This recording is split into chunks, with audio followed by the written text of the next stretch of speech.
Aláròyé máa wí o. èyí làwọn ohun tó ṣẹlẹ̀ níbi àṣekágbá ọdún Ọ̀ṣun Òṣogbo. ẹsẹ̀ kò gbèrò níbi àṣekágbá ọdún Ọ̀ṣun Òṣogbo èyí tó máa ń wáyé lọ́dọọdún nípínlẹ̀ Ọ̀ṣun. tọdún yìí pàápàá kò yàtọ̀ sí wọ́n ṣe máa ń ṣe é. ọ̀pọ̀ èèyàn láti àwọn orílẹ̀-èdè káàkiri àgbáyé ni wọ́n péjú síbẹ̀.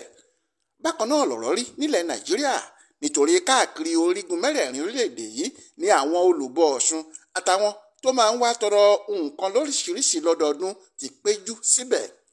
ọ̀pọ̀ àwọn èèyàn ni wọ́n lọ sétí odò yìí tí wọ́n sì ń gbàdúrà tí wọ́n ń tọrọ àwọn ohun tí wọ́n fẹ́ lọ́dọ̀ yèyé Ọ̀ṣun. bẹ́ẹ̀ ni ọ̀pọ̀ èèyàn kó kẹ́ẹ̀gì dání tí wọ́n ń bu omi odò náà èyí tí wọ́n gbàgbọ́ pé ó wà fún ìwòsàn lóríṣiríṣi. ọ̀pọ̀ àwọn èèyàn ló wọ́ tẹ̀lé arúgbá Ọ̀ṣun ti ọdún yìí lẹ́ni tó sábà máa ń jẹ́ obìnrin tí kò tíì mọ ọkùnrin. bó ṣe ń ru igbá náà lọ sí ojúbọ Ọ̀ṣun ní ọ̀pọ̀ èèyàn ń tẹ̀lé bí wọ́n ṣe ń lùlù bẹ́ẹ̀ ni wọ́n ń jó nínú aṣọ funfun nẹ́nẹ́. nígbà tó ń sọ̀rọ̀ nípa ọdún Ọ̀ṣun Òṣogbo ti ọdún yìí ààrẹ ẹgbẹ́ àwọn ẹlẹ́sìn ìṣẹ̀ṣe Traditional Religion Worshipers Association ẹ̀ka tìpínlẹ̀ Ọ̀ṣun dókítà Olúṣèyí Àtàndá sọ pé ọwọ́ tíjọba orílẹ̀-èdè yìí fi mú ọ̀rọ̀ àṣà kò bójúmu tó.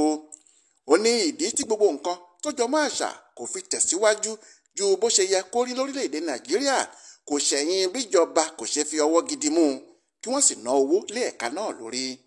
nígbà tó ń bá Aláròyé sọ̀rọ̀ níbi àṣekágbá ayẹyẹ ọdún Ọ̀ṣun Òṣogbo tọdún 2024 yìí ìyẹn lọ́jọ́ Ẹtì Friday ọjọ́ 9 oṣù kẹjọ ọdún yìí Àtàndá ṣàlàyé pé owó tíjọba ń yà sọ́tọ̀ fún ẹ̀ka àṣà nínú bọ́jẹ̀tì ti kéré gan-an. gẹ́gẹ́ bó ṣe wí orílẹ̀-èdè Arab ń ṣàmójútó àṣà wọn ìyẹn ló jẹ́ kó di ibi táwọn èèyàn ń yà lọ lọ́dọọdún. bí wọ́n ṣe ń ya síbẹ̀ tó bẹ́ẹ̀ ni ìjọba abẹ̀ ń mójútó wọn sí. bẹ́ẹ̀ náà sì lọ̀rọ̀ rí fún àwọn orílẹ̀-èdè mìíràn táwọn èèyàn máa ń lọ. ọ̀pọ̀lọpọ̀ àǹfààní ló wà nídìí ọ̀rọ̀ àṣà tó jẹ́ pé tíjọba àpapọ̀ bá lè ṣàmójútó ẹ̀ dáadáa yóò di orísun ńlá tí owó yóò máa gba ibẹ̀ wọlé lábẹ́nú sápò ìjọba. nínú ọ̀rọ̀ tirẹ̀ gómìnà ìpínlẹ̀ Ọ̀ṣun sẹ́nẹ̀tọ̀ Adémọ́lá Adélékè ẹni tí akọ̀wé ìjọba Alhaji Teslim Ìgbàláyé ṣojú fún ṣàlàyé pé ìjọba òun kò ní káàárẹ̀ lórí èròǹgbà rẹ̀ láti mú àjíǹde bá gbogbo àwọn ibùdó àṣà àtàwọn nǹkan ìṣẹ̀ǹbáyé káàkiri ìpínlẹ̀ Ọ̀ṣun. Adélékè ṣàlàyé pé gbogbo àwọn nǹkan tó ní í ṣe pẹ̀lú ìmúgbòòrò ètò ọrọ̀ ajé níjọba òun mójútó báyìí níwọ̀n ìgbà tó sì jẹ́ pé ìpínlẹ̀ Ọ̀ṣun ní orírun ìran Yorùbá ìṣelọ́jọ̀ àwọn nǹkan àmúyangàn ìran náà ó jẹ ìjọba lógún gidigidi.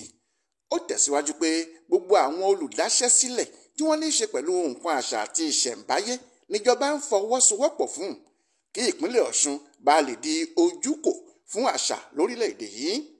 lára àwọn tí wọ́n wà níbi àṣekágbá ayẹyẹ ọdún Ọ̀ṣun Òṣogbo tọdún 2024 yìí ni olówù ìlú Òkúta Àràbáwo ti ìlú Òṣogbo olóyè Fáyẹmí Ọ̀ṣúndàgbònú Ẹlẹ́bùúbọn Agbọ́gbọ́awo tìlú Òṣogbo àtàwọn oníṣẹ̀ṣe káàkiri orílẹ̀-èdè Nàìjíríà àti láti òkè òkun. Florence Babasola ló ṣàkójọpọ̀ ìròyìn ọ̀hún fún Aláròyé online television.